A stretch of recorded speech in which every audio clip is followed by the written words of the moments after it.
CLAT एक ऐसा exam है जो उन लोगों को रिवॉर्ड करता है जो कंसिस्टेंट होते हैं। तो अगर आपने 6 मंथ तक कंसिस्टेंटली पढ़ाई करी है, कंसिस्टेंटली क्वेश्चन सॉल्व करे हैं, कंसिस्टेंटली राइट डायरेक्शन में काम करा है, तो आप आराम से क्लैट 2026 क्लियर कर सकते हैं। 3 चीज़ें इसमें आपको चाहिए: consistent daily schedule, smart section wise planning, mock and mock test analysis. जिनको न्यूज़पेपर पढ़ने में दिक्कत आती है कि छोटे छोटे सेक्शन से शुरुआत करो, maybe read a page, read a 2 page. Hello everybody, my name is Maithri Chawla.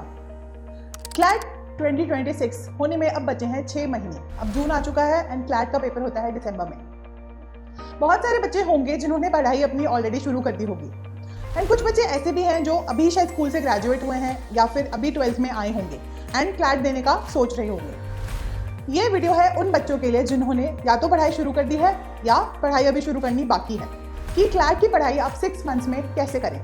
सबसे पहले तो बच्चों, मैं आप लोगों को काम डाउन करना चाहूँगी कि आप लोग बिल्कुल भी लेट नहीं हो, ठीक है। It is very much possible to complete the syllabus in 6 months. बच्चों, क्लैट एक ऐसा एग्जाम है जो उन लोगों को रिवॉर्ड करता है जो कंसिस्टेंट होते हैं।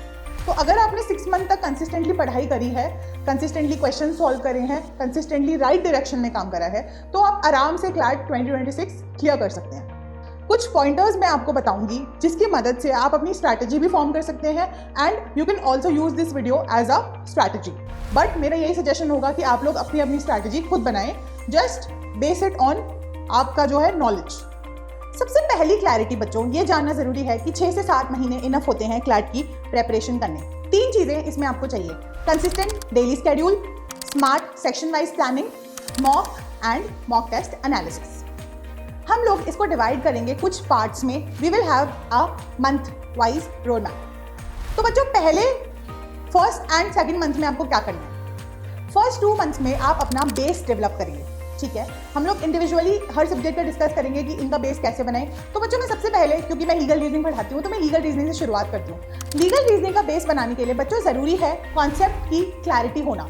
ये बहुत क्लीशेड साउंड करता है बच्चों, लेकिन क्लैट इसी चीज़ पे टेस्ट करता है कि आपके कॉन्सेप्ट्स क्लियर हैं कि नहीं, right. Because if your concepts are clear, तो आप लीगल प्रिंसिपल्स को, चाहे फैक्ट्स कितने भी ट्विस्टेड हो, आप उन पे इजीली अप्लाई कर सकते हैं।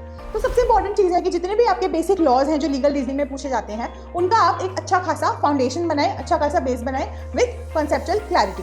इसके अलावा लीगल रीजनिंग में जो है करंट का सेक्शन भी बहुत आता है, तो इंपॉर्टेंट है न्यूज़पेपर पढ़ना, राइट, और समझना कि चल क्या रहा है लॉ की दुनिया में। अब न्यूज़पेपर के बाद से मैं आती हूँ सेकेंड सब्जेक्ट पे, जो कि है इंग्लिश। बच्चों, इंग्लिश एक ऐसा सब्जेक्ट है जो सबको लगता है कि बहुत ईजी है, बहुत ईजी है, राइट। इस चक्कर में बच्चे कई बार ओवर कॉन्फिडेंट भी हो जाते हैं। तो ओवर कॉन्फिडेंट नहीं होना।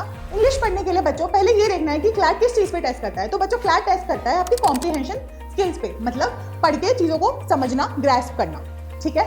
कॉम्प्रिहेंशन स्किल्स को डेवलप करने के लिए आपको हैबिट डालनी होगी रीडिंग की। तो बच्चों, क्या पढ़ें? शुरुआत कीजिए न्यूज़पेपर पढ़ने से।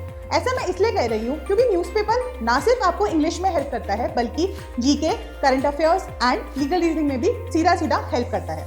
तो ऐसी कोई चीज़ जो आपको इतने सारे फायदे दे रही है, तो क्यों ना उसी से हम शुरुआत करें। इसके अलावा मेरी ये भी एडवाइस रहती है बच्चों से जिनको न्यूज़पेपर पढ़ने में दिक्कत आती है कि छोटे छोटे सेक्शन से शुरुआत करो। Maybe read a page, read a 2 page और एडिटोरियल पढ़ लिया, ठीक है। ऐसे छोटे छोटे सेक्शन से शुरुआत करनी है। इसके अलावा बच्चों, रीडिंग हैबिट सिर्फ न्यूज़पेपर से डेवलप नहीं होती, और भी चीज़ें हैं। कुछ बच्चों को शौक होता है किताबें पढ़ने का, तो आप किताबें पढ़िए। ये देखिए कि आप एक पेज को कितने टाइम में फिनिश कर पा रहे हैं, क्योंकि क्लैट में 450 वर्ड्स के पैसेज आते हैं और अराउंड 24 to 25 पैसेजेस आते हैं, राइट। तो उन पैसेजेस को बच्चों को टाइम से फिनिश भी करना है ना। इसीलिए ज़रूरी है कि अच्छे से जो है आप न्यूज़पेपर को पढ़ने की हैबिट डालें, या फिर इसके अलावा रीडिंग हैबिट्स पढ़ने की आपको होनी चाहिए। अब आते हैं बच्चों आपके जीके के सेक्शन पे। तो बच्चों, जीके के 2 पार्ट्स होते हैं। एक तो होता है आपका स्टैटिक जीके और एक होता है आपका करंट अफेयर्स। तो कोशिश कीजिए कि जीके तो आप डेली ही पढ़ें, क्योंकि जीके क्या है ना, there is no fixed syllabus in GK. Dynamic portion भी है और स्टैटिक पोर्शन भी है। तो डेली पढ़ के start making a very short notes from those things that you are reading in GK. इससे बच्चों फायदा ये होगा कि आपको लास्ट में जाके प्रॉब्लम नहीं आएगी। तो छोटे छोटे नोट्स बना के एंड डेली पढ़ के शुरुआत कीजिए जीके कंप्लीट करने की। अब आते हैं थोड़े से जो बच्चों के लिए हॉरर भी होता है, क्यूटी पे। क्यूटी जो कि जिसमें हमारे मैथमेटिकल कॉन्सेप्ट्स पूछे जाते हैं। क्यूटी से बच्चे घबराते हैं। घबराना नहीं है, शुरुआत करनी है बेसिक्स को समझ के, ठीक है। बेसिक्स को समझ के आपको शुरुआत करनी है, और फिर डेली आपको क्या करना है, क्वेश्चन सॉल्व करने हैं। तो रेगुलरिटी लाइए प्रैक्टिस करने में। अगर आपको रेगुलरिटी है तो आप आराम से क्यूटी को समझ पाएंगे। अच्छा, अब मैं इस पॉइंट को हाईलाइट करके बोलना चाहती हूँ कि इतनी सारी जो मैंने चीज़ें बताई, इसका बेसिस क्या रहना चाहिए बच्चों? इसका बेसिस दो चीज़ें रहेंगी। एक तो रहेगा क्लैट कंसोर्शियम की जो क्लैट को लेके गाइडलाइंस हैं वो, कि कौन से सब्जेक्ट में क्या क्या पूछा जा रहा है। इसके अलावा सेकेंड चीज़ होगी क्लैट के प्रीवियस ईयर क्वेश्चन पेपर। हम जब अपना रोड मैप डिसाइड करते हैं उसके लिए कुछ गाइडिंग प्रिंसिपल्स होते हैं। ये दो चीज़ें हमारे लिए हैं हमारे गाइडिंग प्रिंसिपल्स। तो इन चीज़ों का हाथ आपको लास्ट तक ही पकड़ के रखना है, क्लैट के गाइडिंग प्रिंसिपल्स, कंसोर्शियम के एंड प्रीवियस ईयर क्वेश्चंस। इससे आपको ये समझ आएगा कि कहाँ कहाँ पे आप एक्स्ट्रा जा रहे हैं, राइट? तो एक्स्ट्रा नहीं जाना। It will help you draw a boundary amongst all this huge syllabus of CLAT. अब आते हैं मंथ 3 and 4 में कि 3 and 4 मंथ में आपको क्या करना है, 3rd and 4th मंथ में। तो बच्चों कॉन्सेप्ट्स तो आपने क्या किया, बना लिए, फाउंडेशन उनकी बना ली। अब आपको उन कॉन्सेप्ट्स को स्ट्रेंथन करना है और डीपन करना है। तो बच्चों कॉन्सेप्ट्स को स्ट्रेंथन और डीपन करने में आपको चाहिए कि आप लोग now upgrade yourself to a next stage, to the next stage. तो नेक्स्ट स्टेज में जाने के लिए आपको क्या करना पड़ेगा बच्चों? इंग्लिश में आपको अपनी आदत न्यूज़पेपर की पक्की करनी पड़ेगी कि अब हम 1-2 पेजेस से नहीं होगा, अब हमें जो भी रेलेवेंट हमारे पेजेस हैं, हमारा एडिटोरियल का सेक्शन, फ्रंट पेजेस, इनको हमें अच्छे से पढ़ने की आदत डालनी पड़ेगी। इसके अलावा मेरी ये भी एडवाइस रहेगी कि लीगल से रिलेटेड, लॉ से रिलेटेड पैसेजेस भी आप पढ़ें इंग्लिश के अंदर, ताकि आपको कॉम्प्रीहेंशन स्किल्स आपकी इंप्रूव हो। नाउ कमिंग टू आपका लीगल रीजनिंग। तो बच्चों लीगल रीजनिंग में अब आप कोशिश कीजिए कि आप डिफिकल्ट पैसेजेस जहाँ पे 2 या 3 लॉज का मिक्सचर हो वो सॉल्व करना आपको आना चाहिए। कि अगर लीगल प्रिंसिपल को ट्विस्ट कर दिया, राइट, अगर फैक्ट्स को ट्विस्ट कर दिया तो क्या आप लीगल प्रिंसिपल्स को अप्लाई कर पा रहे हैं? दूसरी चीज, आपको लीगल लॉ की जो भाषा है क्या वो समझ आ रही है, राइट? ये आपको शुरू करना है पढ़ाई करना। तीसरी अब हम बात आते हैं क्यूटी पे। क्यूटी पे बच्चों आप थोड़े से एडवांस लेवल के क्वेश्चंस सॉल्व करना स्टार्ट कीजिए। करंट अफेयर्स, जीके तो आपका डेली ही चल रहा है, बट उनके साथ साथ भी आप प्रैक्टिस करना शुरू कीजिए कि are you able to answer those questions. क्योंकि पहले तो हम सिर्फ रीडिंग की हैबिट और चीज़ों की हैबिट्स डेवलप कर रहे थे। अब हमें क्या करना है बच्चों, उन हैबिट्स को डेवलप होने के बाद हमें थोड़ा सा लेवल अपग्रेड करके हमें ये देखना है कि हमें वो चीज़ें आ भी रही हैं कि नहीं आई, right? Same with maths, solve QT के अंदर भी थोड़े से हायर लेवल के प्रॉब्लम्स सॉल्व करना स्टार्ट कीजिए। अब बच्चों आ जाते हैं हम हमारे तीसरे चरण पे। तीसरा चरण है बच्चों intensive practice and mock test. अच्छा, अब ये सुन के ये कंफ्यूजन मत लाना दिमाग में कि मैम पहले जो हमने 4 महीने देखे हैं उनमें मॉक टेस्ट नहीं करने का। नो, मॉक टेस्ट आपको तब भी करनी है, ठीक है? ये गलती नहीं करनी कि लास्ट तक वेट करेंगे तभी मॉक टेस्ट करेंगे। नो, जितना जितना सिलेबस होता जा रहा है, फर्स्ट मंथ में चाहे जितना सिलेबस हुआ उतने मॉक लगा लिए, सेक्शनल मॉक्स लगा लिए, ठीक है? क्योंकि प्रॉब्लम क्या होती है बच्चों, बच्चे ये सोचते हैं कि हम ना, बहुत एंग्जाइटी होती है एग्जाम या मॉक टाइप टेस्ट देने से। तो बच्चे सोचते हैं कि एक बार हम सिलेबस कंप्लीट कर लें उसके बाद हम मॉक टेस्ट देंगे। नहीं, ये मिस्टेक बिल्कुल भी नहीं करनी है। जैसे ही आपका छोटा भी सिलेबस होता है, छोटा सा भी पार्ट होता है, आपको क्या करना है, उसके ऊपर टेस्ट लगा देना है। क्योंकि रीडिंग टेक्निक्स, जो अपनी स्टडिंग टेक्निक्स होती है बच्चों, वो ये कहती है कि आपको समझ आया कि नहीं, ये पता चलता है किससे, मॉक से। एंड दूसरी चीज, अल्टीमेटली आपका एम है क्लैट का एग्जाम देना एंड उसको सक्सेसफुली क्लियर करना।